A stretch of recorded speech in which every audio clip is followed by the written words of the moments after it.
So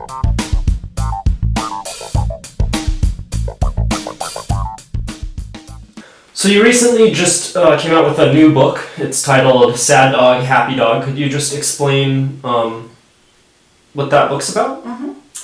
Sad Dog, Happy Dog, subtitle is How Poor Posture Affects Your Child's Health and What You Can Do About It. Grew out of working with children. It began with a pilot project in a public charter school in Hawaii with fourth graders who are very easily embarrassed and just mortified by the mention of words such as pelvis and pubic at the very beginning of the conversation. As time goes by, then they're much more open to hearing those words. But Sad Dog and Happy Dog are ways to really help these children understand the various positions that the pelvis can take. So a sad dog tucks its tail between its legs, and of course this causes the spine to collapse. So children can experience this directly. Happy dogs wag their tails, and they're parks the pelvis in the position that allows the spine to actually be sort of a self-supporting structure.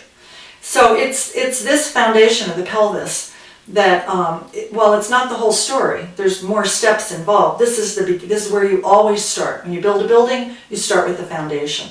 And it's this position of the pelvis that every healthy baby and toddler discovers when learning how to sit up and how to stand and walk.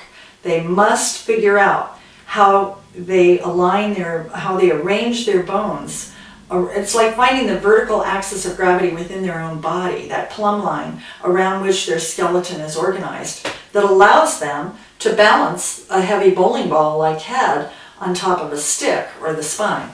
So you say that babies and toddlers find or discover this natural alignment on their own. What and how or why do we lose this as we grow older? Well, humans can be conditioned away from knowing what's natural. This is what one of the unique things about humans is. Most wild animals and creatures of nature don't lose their own natural alignment.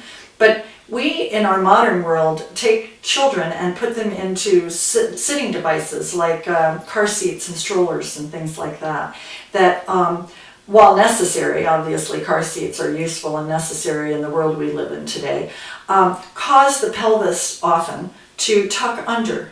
This starts to train the muscles, the hip flexors and the muscles in the front of the body to shorten in a chronic kind of way. Then children go to school and they sit in desk chairs that are often dipped in the back and cause the pelvis to tuck under.